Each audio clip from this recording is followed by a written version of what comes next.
morning, everybody, and a warm welcome to all to this very exciting webinar hosted by the Swedish-Canadian Chamber of Commerce. This is one in our series of many webinars that have actually become very, very popular. We have about 100 people today, which we appreciate. And I think the reason for that is that we have an amazing team.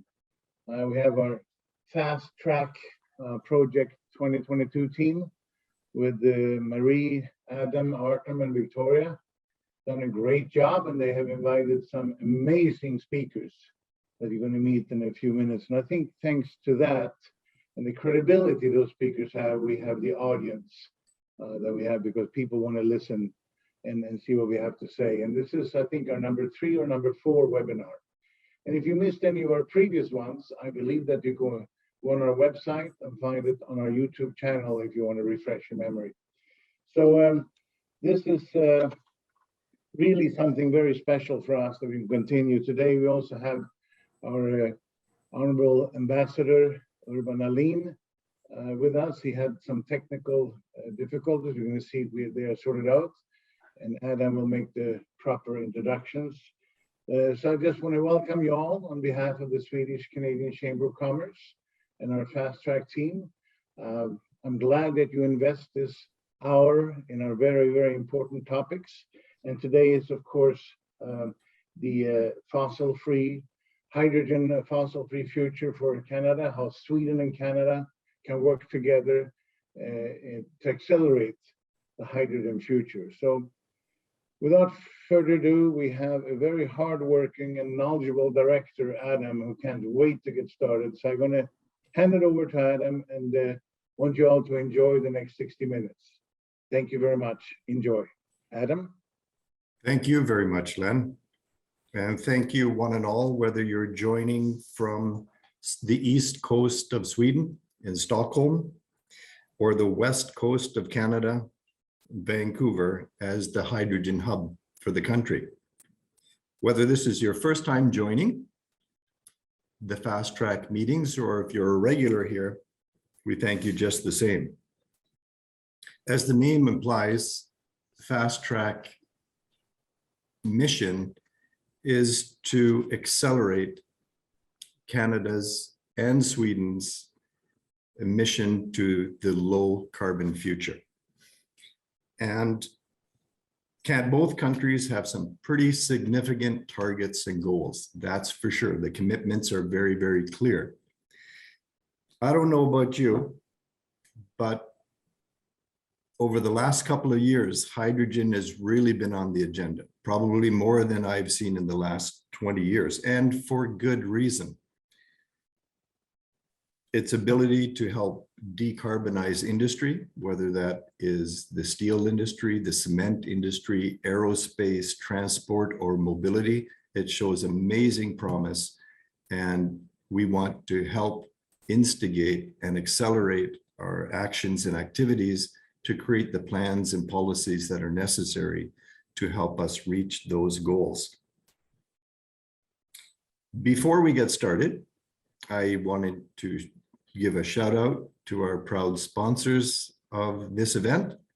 That's Canada's Hydrogen Fuel Cell Association, our platinum members with the Chamber, which is Alfa Laval, Epiroc, SKF, and Volvo, in addition to Fossil Free Sweden and the Centre for Integrated Transportation and Mobility in Hamilton, Ontario.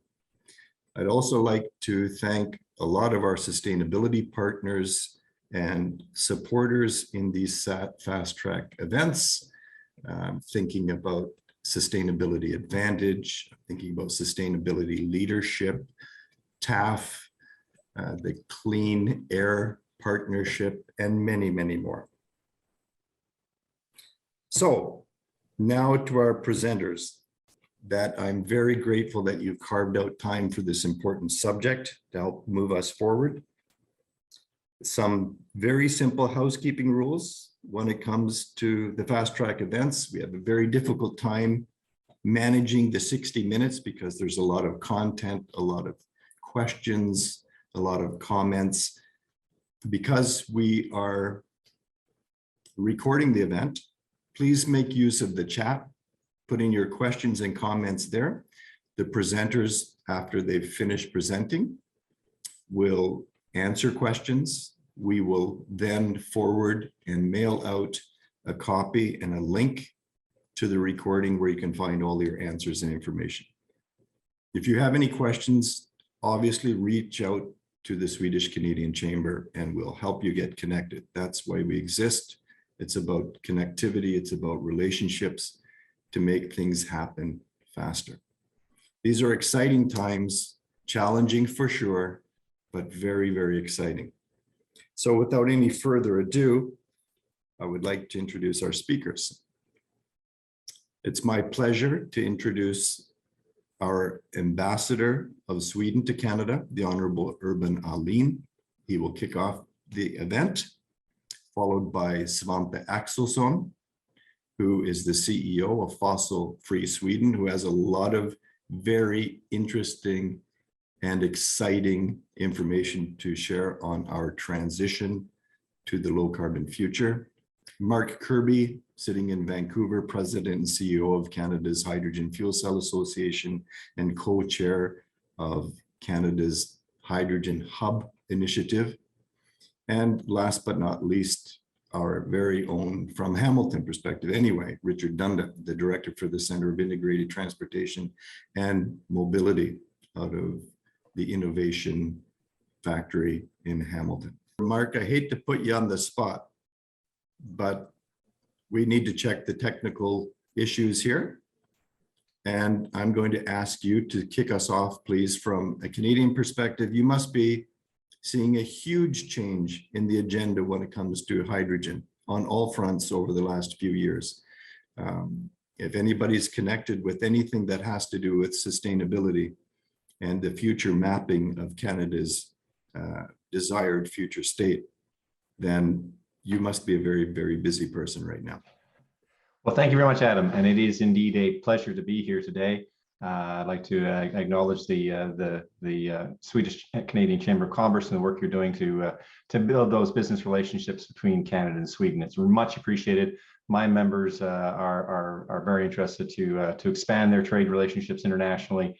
We're looking for investment. We're looking for partnerships, and so it's a great opportunity to be able to speak before you and tell our Swedish guests a little bit about what's going on in Canada, and perhaps maybe some of the opportunities for collaboration and partnership. So do appreciate the opportunity. I will, if it's okay, share my screen, and that should be it. So what I want to talk a little bit about is Canada's hydrogen landscape, where we stand today and where we're going. So first of all, the CHFCA, we're a national nonprofit association. We work across the country. We're supported by our members. And the National Association, with over 160 members, works nationally and internationally to promote Canadian hydrogen fuel cell companies.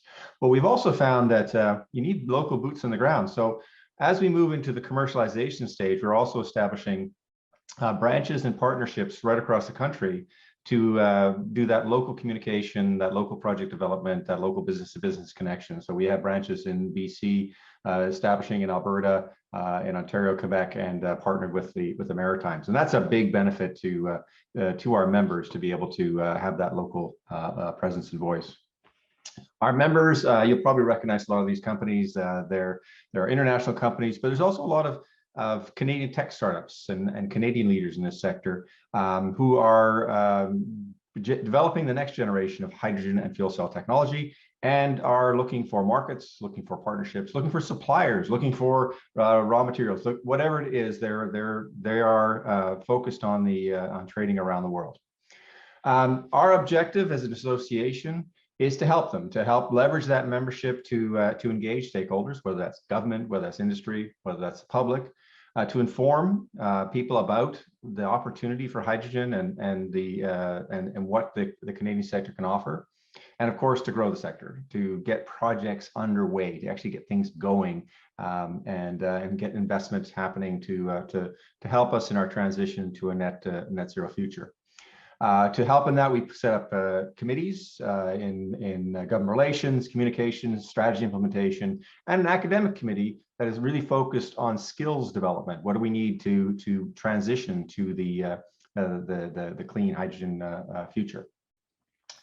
And the reason we're doing this is because if you look around the world, it's no question, as Adam says, that hydrogen is hot. It has been really quite interesting. It's been quite an interesting period of time. I've been in this position for about 3 years now, came to it from the private sector, where I've been working in hydrogen and fuel cells for 40 years now, building equipment, selling it, moving it, transporting it, using it. So it's really been very fascinating to see the incredible growth in the interest in hydrogen over the past three years. And the reason is that before 2019, it really was all about reducing GHG emissions. People were looking at, how do we get more efficient? How do we maybe switch and do some more electrification, use some natural gas? But around that time, governments began to recognize, and the science began to come out that no, we can't just reduce it. We need to be net zero, and we need to be that very, very quickly. And when you need to be net zero, hydrogen becomes that cornerstone. It is the additional element that allows us to actually decarbonize our economy completely. So how hot is it? Well, it's been amazing, the growth and interest. There are now 26 countries, and I think that's probably low now, that have got hydrogen strategies announced. There's over $500 billion of projects announced through 2030. And that's as of 2021, and that is literally double what it was a year before. And those include very, very large scale projects to produce hydrogen at scale. It is now about 3% of energy investments, which is starting to become meaningful, but a long way still to go. The International Energy Agency says we are still not investing enough to get us to net zero. And in particular, we need to invest more in demand, on the demand side, on applications and on use of hydrogen. So how much will hydrogen play as a role in our final energy matrix? Well, that's a lot of debate on that, what percentage it'll be. And here in Canada, it's forecast up to 30%. In the US, 14%. But in other countries, the range is usually in that sort of 20 to 30%. And it's recognized that it's certainly not the only solution, but it really does help partner well with direct electrification, with biofuels and other things to provide that crunch that we need to fully eliminate fossil fuel usages. And so I think we're going to see when you look at 25% of our total energy demand, that is a staggering amount of hydrogen that is going to be needed. And it's going to be used in many roles.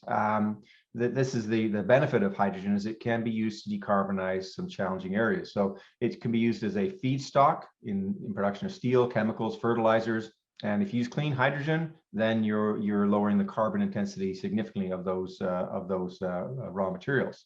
It, of course, can be used in mobility applications, and particularly in some of the more challenging areas. So in trucks, in buses, trains, boats, aviation, etc. It is a really good alternative that offers the performance that the end users need to maintain the efficiency, the productivity, and the resilience of their operations. And I think it's become, in the past several years, we've recognized the importance of resilience. That is the nice thing that hydrogen can offer, is a very resilient operation in terms of if there are power outages, cold weather, upsets, additional deliveries required, whatever it is, hydrogen can offer that resilience. And also it can be used in the heating and power area, for heating in industry, for buildings, even houses, and for helping in producing peaking power, backup power, etc., to support the grid. So it really is a very versatile element. How it's coming about, and this is what we're seeing in Canada, but it's also what we're seeing around the world, is that as was highlighted back in June 2019, hydrogen is concentrating in clusters or hubs or valleys or corridors, whatever you want to call it. What we're seeing is that you're starting to see hydrogen being deployed in concentrated areas where you can couple low-cost supply with demand, build that ecosystem economically, and then the goal is that those will link up to form the corridors for transportation, for heavy trucks, for rail, for marine, for aviation, and eventually form the backbone of a national grid of hydrogen supply. So that, we call them hubs in Canada. Hub strategy is extremely important. The hub gives you that coupled production, distribution, storage, demand, and also brings together the skills and technology development, new tech companies, development of the skilled workforce that we're going to need in the future. So you get jobs and investment, you get out of that clean chemicals, hydrogen, technology, products, services, you get significant GHG reductions, and as that grows, it can become a backup for your helping your grid to supply. So a really important initiative is to support the development of those hubs. So what's happening in Canada? Well, we are fairly fortunate in that we have been playing in hydrogen space for many years. We are already a top leading energy exporter of many types: power, oil and gas, nuclear, and other energy sources. So we've a long history in the production and use of energy. We are a top 10 hydrogen producer. Now, admittedly, most of that is gray hydrogen used in our refining and fertilizer sector, but it is converting to clean hydrogen. And we have significant expertise. We are a leading now clean hydrogen producer, particularly in Alberta and Quebec. We are the cradle of the modern PEM fuel cell sector, and we've got over 100 years of electrolytic hydrogen production expertise and have sold products in that area around the world. So a fairly strong base of expertise. We have a supportive government. They recognize the opportunity, they recognize the economic opportunity, and they recognize the opportunity to help them achieve the GHG goals. So they are putting in place policies and funding support to underpin the transition to clean fuels generally and hydrogen in particular. And that's much appreciated. And I'm certainly not the one who's going to say they've done enough. There are additional actions and activities needed, but we certainly do have a receptive ear in Ottawa and in our provinces now, which is really quite encouraging that there is a unanimous recognition of the important role that hydrogen will play. We have a strong academic sector. Again, because of our long history in fuel cells and electrolysis, there are many universities and institutions across the country that have got advanced programs in researching in materials and in electrochemistry and you name it, that have leading researchers in that area. Now, partnerships are already in place with Sweden between those academic institutions, and I think a lot of opportunity for additional partnerships. Those universities are and researchers are always interested in forming those partnerships. There is support for those from the EU and from the Canadian government. So I do encourage people to reach out, whether that's industrial links or whether that's academia to academia links on research projects. I think there's some really good opportunities. Still lots of course, areas that need further research and development in the hydrogen and fuel cell space. What we're seeing as expected, that our deployments are clustering around those hubs, and we see hubs developing in Vancouver, Edmonton, start of one in Southern Ontario, Quebec, and then others being talked about right across the country. And those are pulling together the applications in industrial processing, heating, and in mobility.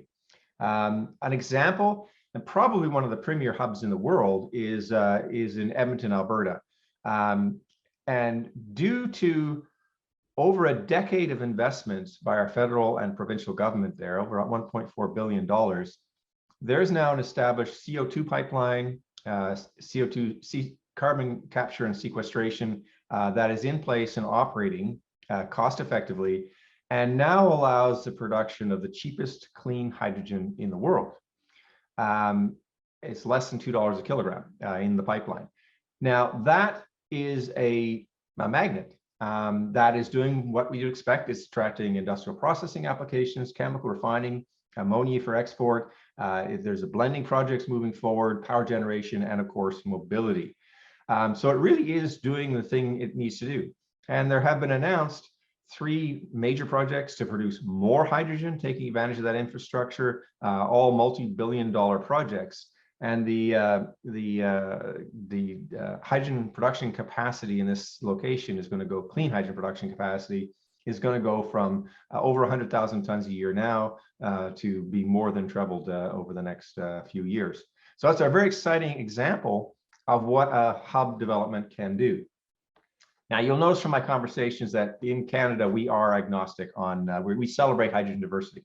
Our view is that it's all that counts is that it have low GHG emissions. Whether it comes from wind, solar, nuclear, biomass, or fossil fuel with carbon management is less important than what its overall GHG emissions are.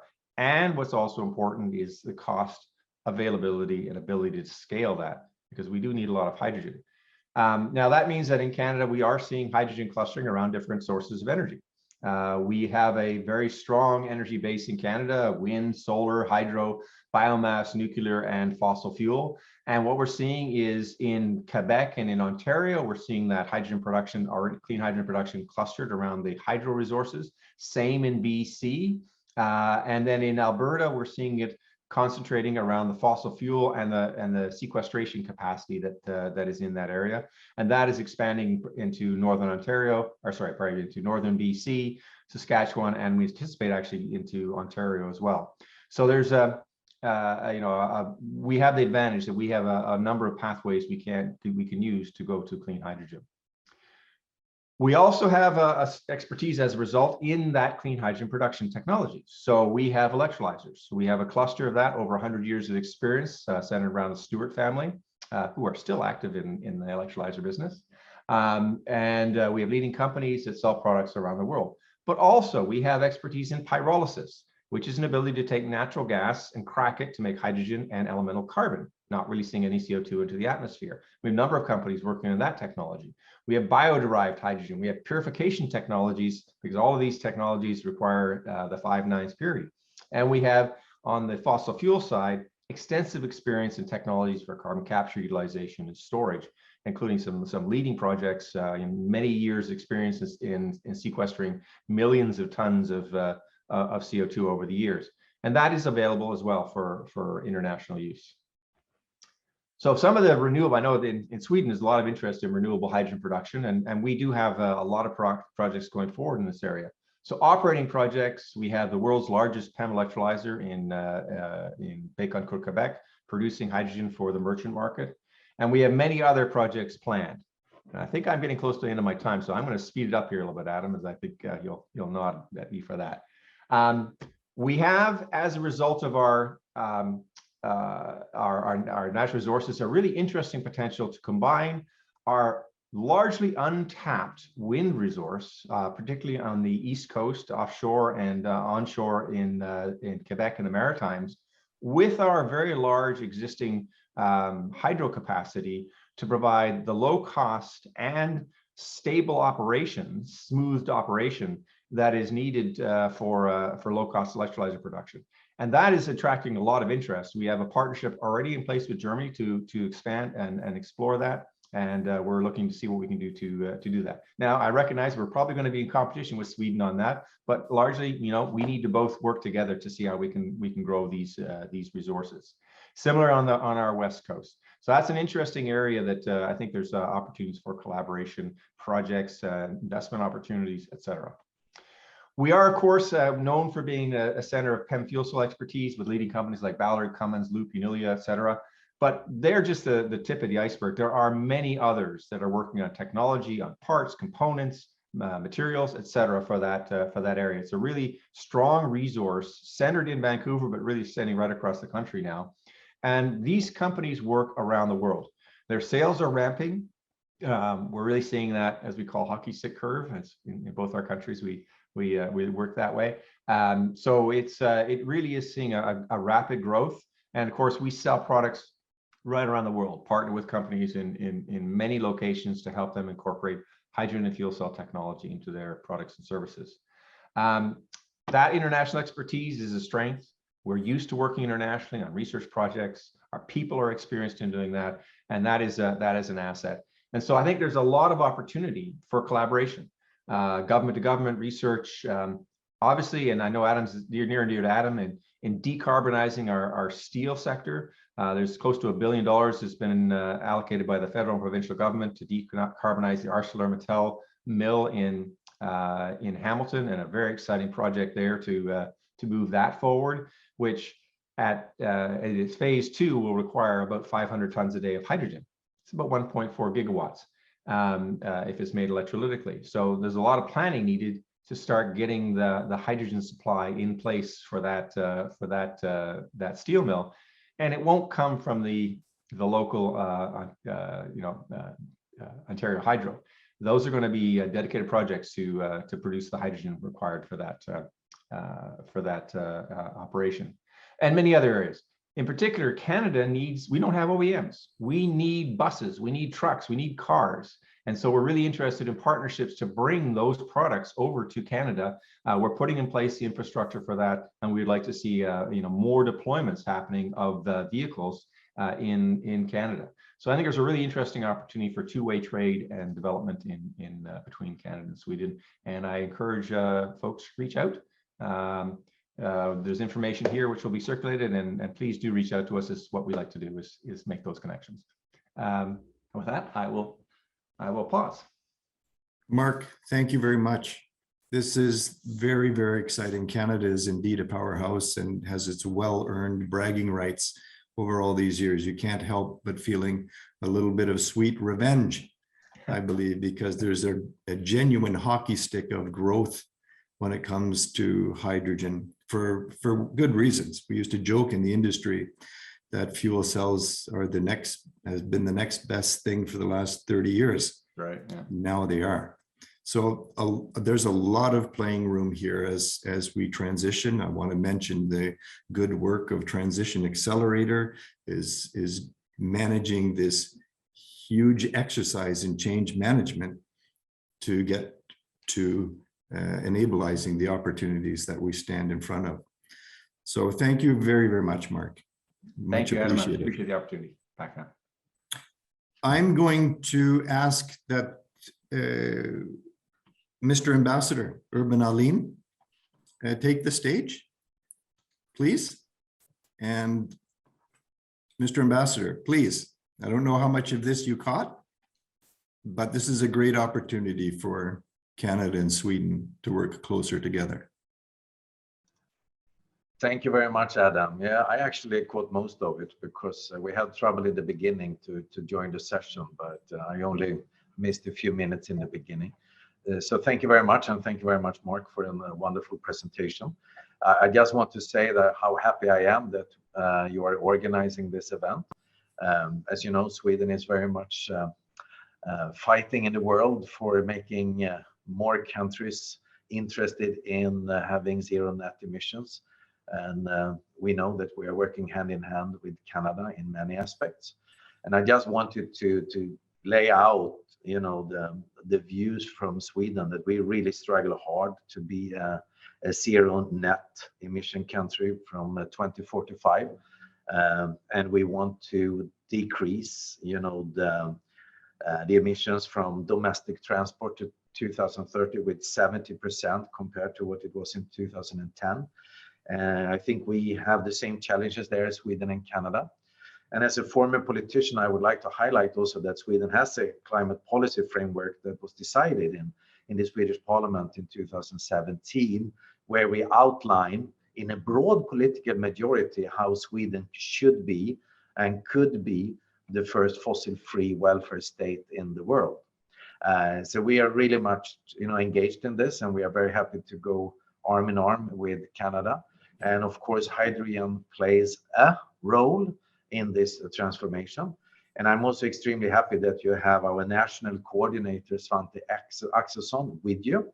And he's leading, Fossil-Free Sweden, which is an initiative by the Swedish government, together with organizations and businesses, to actually increase the climate transition in Sweden. And the goal is that we should be fossil free, but we should also have a very strong industrial sector, create more jobs and export opportunities by going fossil free. And I think Sweden is actually pretty far ahead here from many other countries, but I'm very happy to see that Canada is close with us and pushing this forward. And in COP26 in Glasgow, we were very happy to see the Prime Minister Justin Trudeau inviting one other Prime Minister to his side event on carbon taxes, and that was the Swedish Prime Minister Stefan Löfven. So it really shows how close Sweden and Canada are cooperating here. But I just want to say I'm very happy about this event. I really think hydrogen is one of the key in this transition, and I'm extremely happy that you have our wonderful Svante Axelsson taking part in this event. Thank you very much. Thank you very, very much, Mr. Ambassador. And with those words, Mr. Axelsson, I welcome you to today's event. I've heard you many times speak with a lot of enthusiasm and optimism of what the transition to the fossil-free future means in terms of job creation and moving in the direction we all need and want for future generations. So without further ado, Mr. Axelsson, please enlighten us on fossil-free Sweden. You are muted.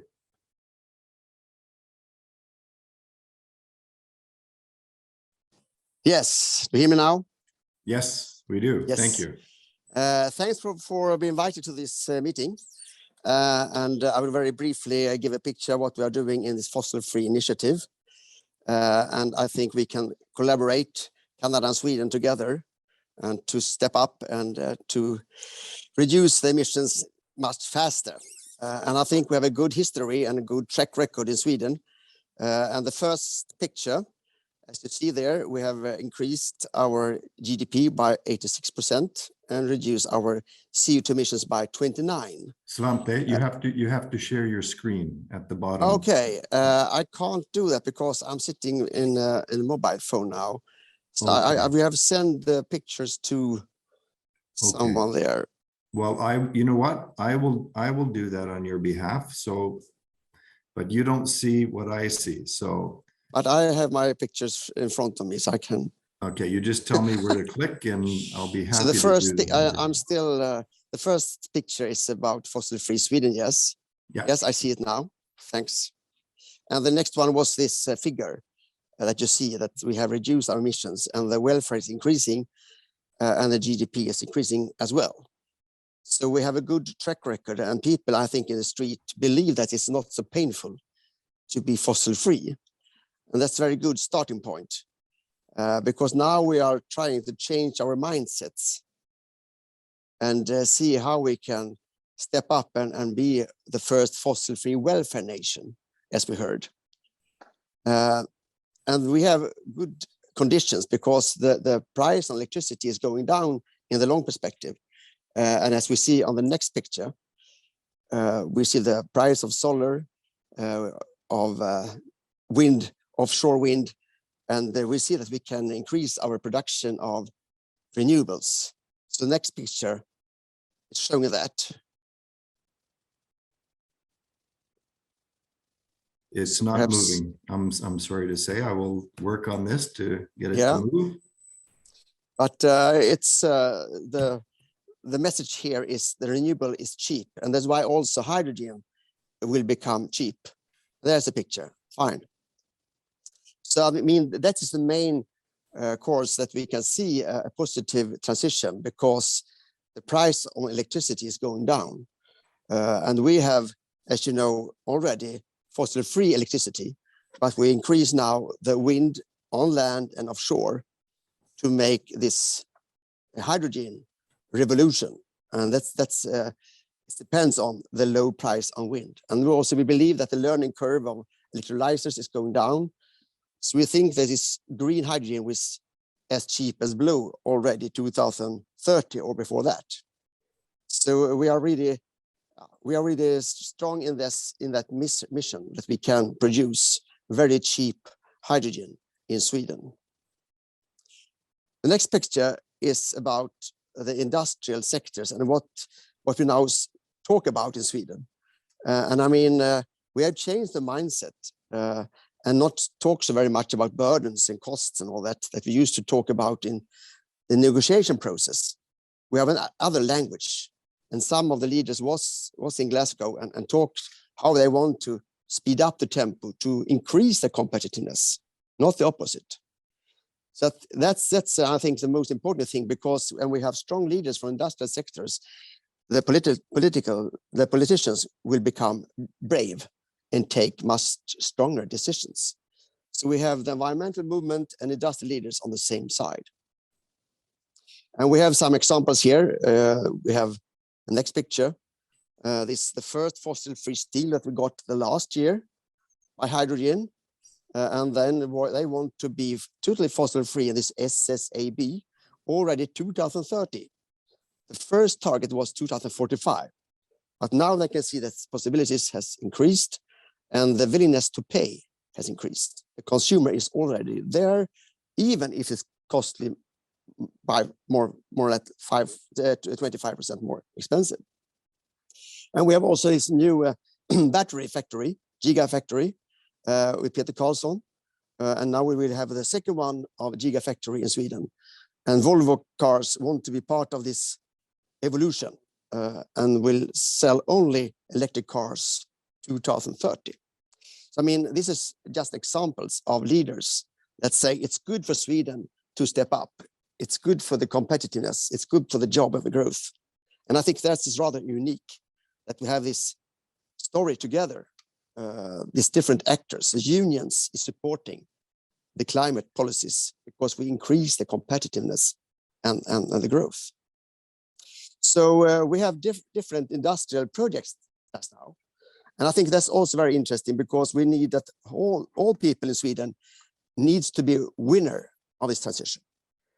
It's of course many obstacles still there, and the people are afraid about changing the society.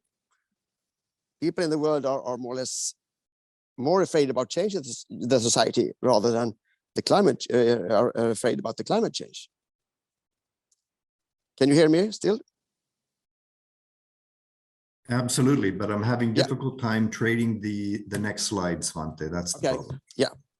So this about a picture of Sweden. We have different industrial initiatives, and that's very good for this. We talk about storytelling. How can we involve all people to realize that we now are changing our society, and we are now develop our welfare. So we have this fossil-free steel, but also fossil-free iron from north of Sweden, LKAB. We talk about Gigafactory, about batteries, electric fuels from another city. We talked about BUCCS in Stockholm. We talk about ethanol production, the most climate efficient production in the world from this factory.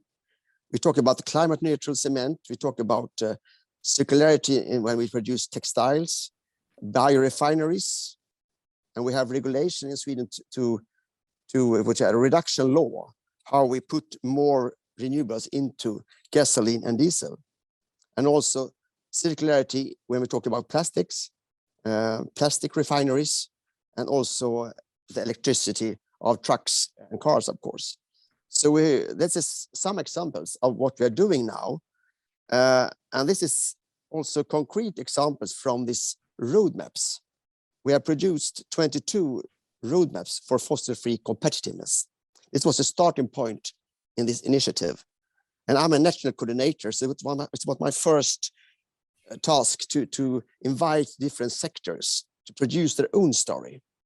And I think this was very, very crucial because this is a bottom-up process. Many countries have roadmaps, but they are more produced by institutions, or academia. Yeah.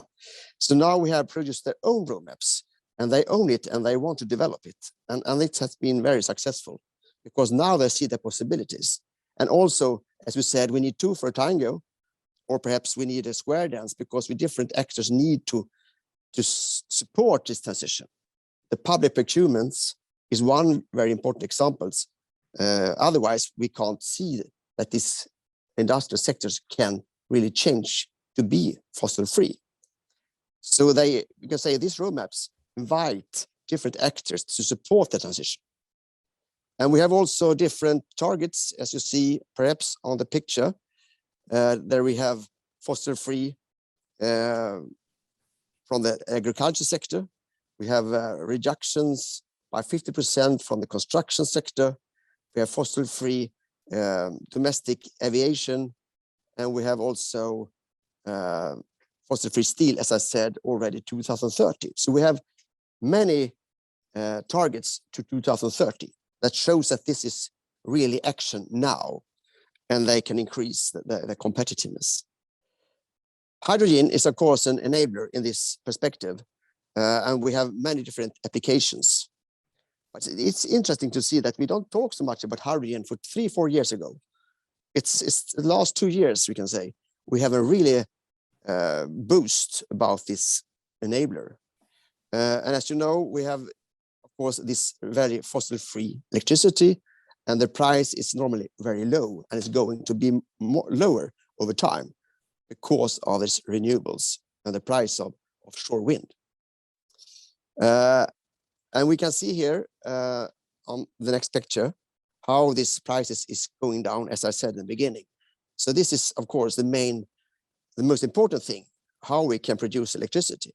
And we know that Australia and other countries also produce hydrogen and perhaps also export different fuels from this all over the world, because solar energy is, of course, the most cheap one all over time, 2040, 2050.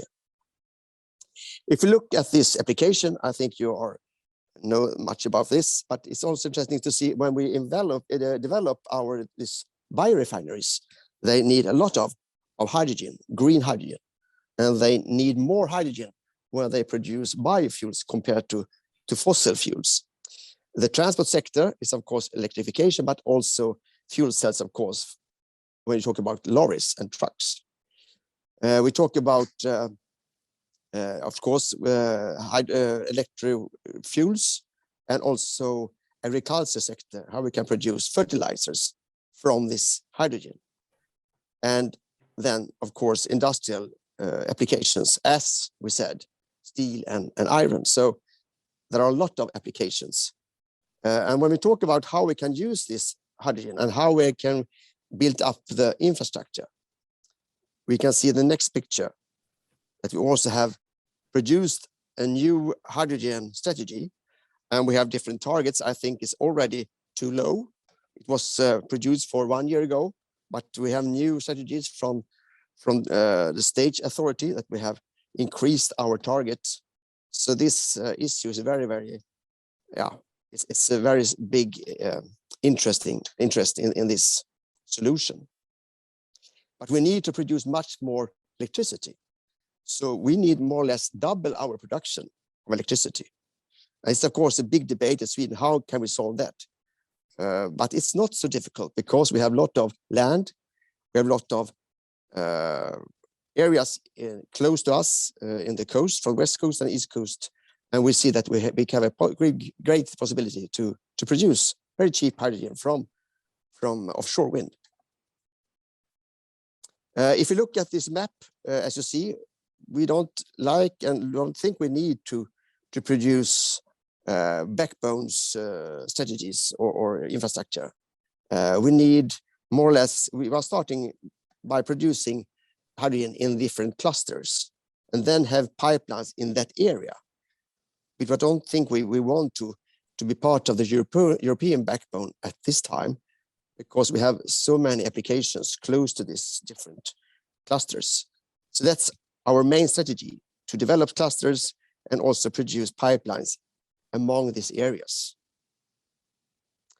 So we see that we have a very good possibility to develop applications. We want to use the hydrogen and to develop and to increase of the value of our production. Some countries say that they want to buy our hydrogen directly from our pipelines, but we want to use it ourselves mostly to increase the value from the mines and from the forest and so on, so that we can have a strong value strong value of our export products. So the market is there, the willingness to pay is there, and the most difficult thing is to get very fast decision process in Sweden, to get electricity at the right place at the right time. That's the bottleneck just now. And finally, I think we go back to this story. It's very important for people in the street to understand that it's rather cheap to be part of this fossil-free Sweden. But even if we can see that the cement production will increase by 75%, if we have climate neutral solutions, it will increase the price of a house with less 1%. So it's very cheap for the consumer, but it's of course very tough for the producer of cement. And that's why public procurement is so very important, because they will reduce risks. If all roads and railways want to be climate neutral when we produce them. And the same discussion about the steel, as I mentioned. SSAB have a strong demand for this more expensive steel. And if we have fossil-free steel in the Volvo, for example, it costs more or less 1 or 2 tires. So it's very cheap for the consumers. I think that's type of storytelling is important. It will be more expensive to produce different raw materials, but for the final consumer, it's very, very cheap. So yeah, the world is crazy just now, but we have a very strong self-confidence in Sweden that we can be one of the first fossil-free welfare nations, and we have got a new logic. We can see that we will have a better country, better welfare, if we step up now and show other countries that we can be fossil-free. Thanks. Thank you very much, Svante. That's very, very encouraging. And what you want to do, of course, as a business leader, always look to where's the music playing, who's doing this best, how can we accelerate? And it's really encouraging to see that industry getting behind this to create the demand and the supply, and the knockoff effect in the end user customer is very, very small. So lots of challenges. There's a lot of things that keep us awake at night for sure, but we've transitioned before and we've transitioned successfully. So these are exciting times. Thank you very much for taking part and sharing your presentation with us. Richard Dunda, I would like to welcome on stage, please, Richard, and share with us what you're doing in Hamilton at CITM, because there's a lot of interesting storytelling what's happening there as well. So, Richard, please. Yep. Thanks, Adam. I am just slideshow. Can we all?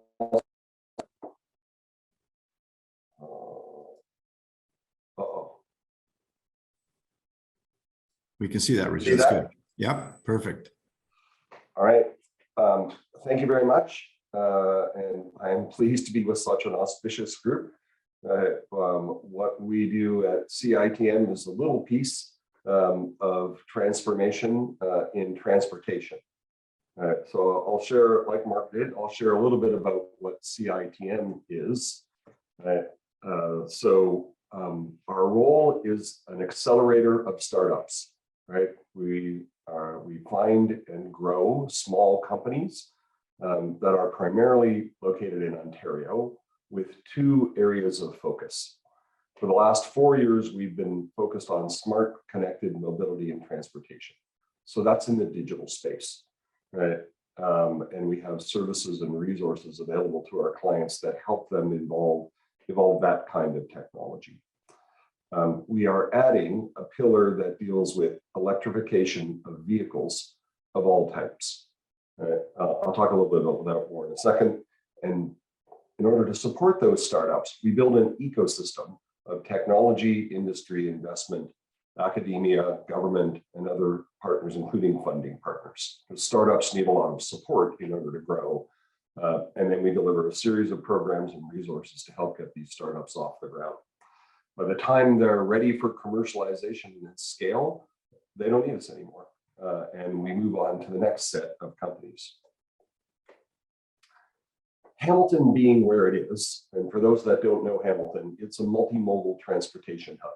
There's a very large container cargo or raw goods cargo port that's expanding, heavily traversed cargo or airport that includes a lot of cargo transportation, multiple highway systems, complex trucking and road systems in the area and through the city that access the port and the airport, extensive rail lines. Right? So Hamilton is a transportation hub, and also sits in between two U.S. border crossing ports, one in Detroit and one in Niagara, and is on the way to the St. Lawrence, both via water and via highway on Highway 401.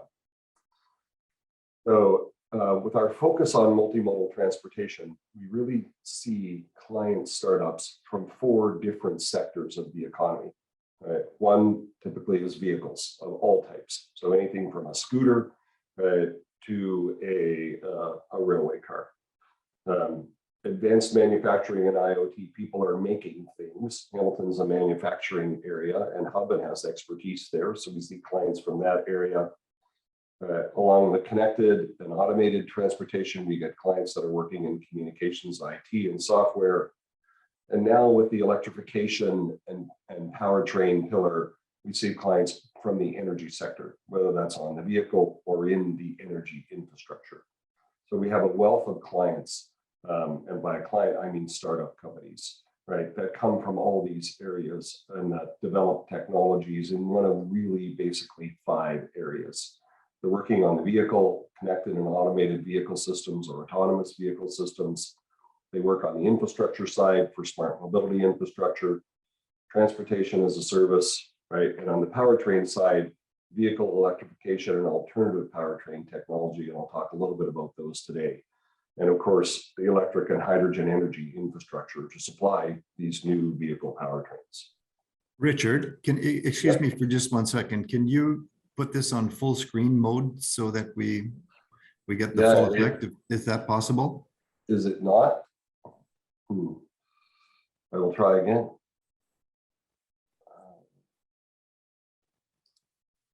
No.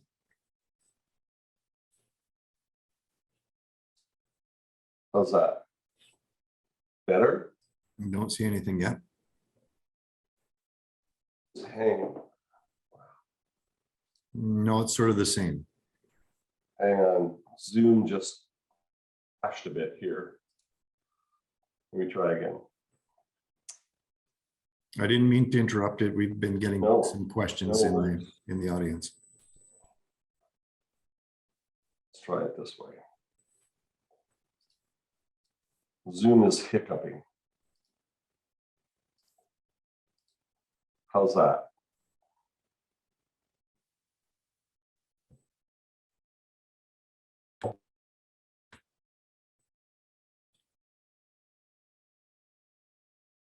Don't see anything yet, Richard,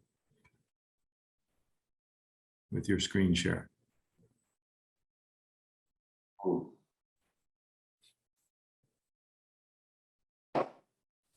Okay.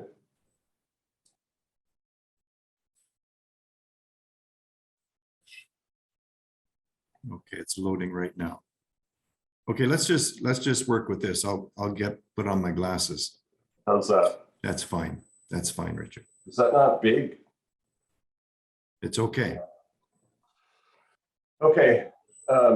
So the message, so transportation is involved. It's getting smarter and more connected. It's getting managed, right? Including managed across modes of transportation. It's becoming automated and autonomous. And of course, now, particularly for this audience, powertrains and power and propulsion in vehicles and transportation of all types is changing. So I'll give a few examples of that. I think Mark had a picture of this as well. CP Rail in Canada has converted an engine to be hydrogen propulsion. This vehicle should run in 2023 from Calgary to Edmonton. They they've clustered the technology that's required to support this around the two ends of the rail route, one in Calgary and one in Edmonton. So that concept of a hub, this is a manifestation in the transportation sector of the concept of a hydrogen hub. We hope to be able to see this in Hamilton in its next iteration as well, primarily serving the steel and the heavy industries in Hamilton. This project has been announced. This is in the aviation sector. A company called Connect Air is proposing to use converted Dash 8 airlines for a commuter service being Toronto's Billy Bishop, which is the Ahlin airport in downtown Toronto, between Philadelphia and Toronto and or Chicago and Toronto. Right. The hydrogen supply, these are fuel cell based airplanes. It's from a company called Universal Hydrogen. The hydrogen supply would have to be done offshore and transported to the island by truck. And then these are swappable fuel cells in the airplanes. This is by 2025. So that's a massive change to support that. We'll see. But this is an example of the kind of project that is happening in and around the greater Hamilton and Toronto area. This project is near and dear to my heart because it's particular to Hamilton and particular to CITM. So the vehicle you see in this picture is a steel coil transporter. It's made by a local company in the Hamilton area called Ahlin. They service steel mills around the world. In particular, they service ArcelorMittal Dofasco. So this is an expensive vehicle, currently uses diesel electric. And this thing weighs multiple tons and carts multiple tons of steel or of steel coils and other steel products from the production mill, which is on one side of the city artery, to the shipping side, which is on the other side of the city artery. So it traverses a public road and it does so multiple times a day. This vehicle is a potential candidate for conversion to fuel cell technology. From the manufacturer, Ahlin, that reduces the parts in this vehicle by about 30%. So that reduces the service complexity. At the same time, it increases the power and duty cycle based on hydrogen fuel cell use. So we hope to be able to get this project sponsored with ArcelorMittal and government and industry funding to convert this vehicle in Hamilton and have a demonstration in the Hamilton area as a way to keep the hydrogen dialogue for the hub in Southern Ontario that Mark mentioned earlier front and center.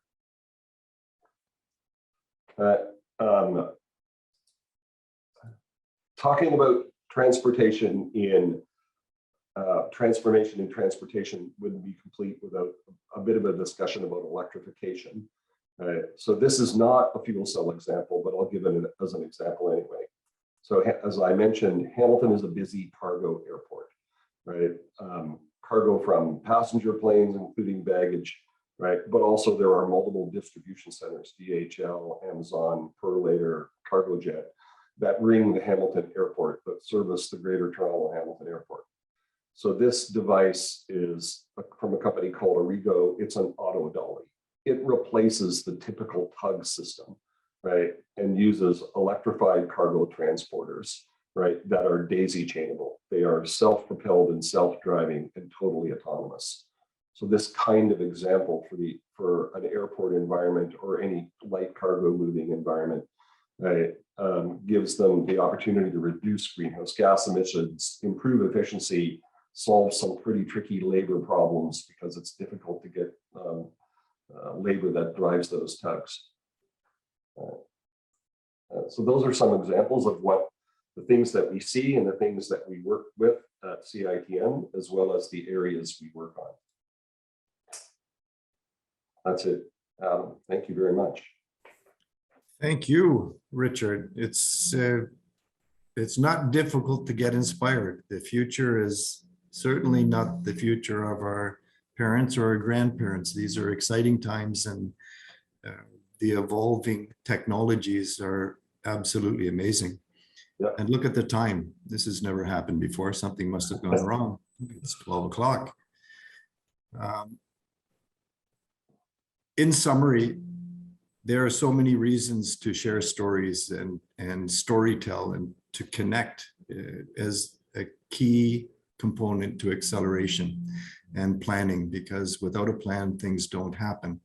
So be encouraged. There's a lot of great opportunities here. We have to get the right people talking for the right reasons, to get policy to move in line, to impact both the demand and the supply side. We're standing in front of great opportunity, and both Canada and Sweden have recognized that and have invested a lot of time and energy in defining the future desired state and the low carbon scenario.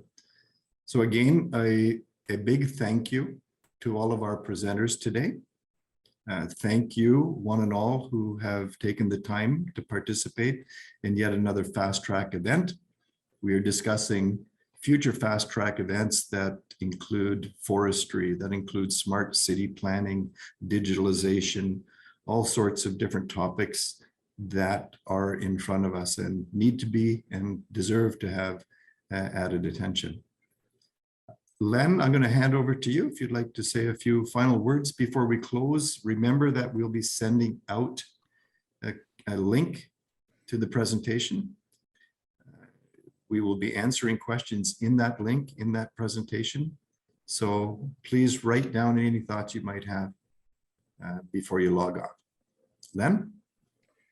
Thank you, Adam. That was a very exciting and action-packed 60 minutes. And I just also want to extend a great big thank you to our speakers, Mark, Ambassador Ahlin, and Svante from Sweden, and Richard. Great information. And I feel privileged to be the chairman of this amazing chamber and group of people. We continue to put out some really great work. And this webinar was no exception. So I want to thank you all that invested 60 minutes plus in this. I'm sure you felt it was worthwhile. And please check our website for our YouTube channel, and you can see these presentations again. And I just am very, very pleased about this program, the Fast Track program. Watch out for our next one, and we look forward to see you soon. So on behalf of the Swedish-Canadian Chamber of Commerce, thank you all and have a wonderful day. Thank you so much.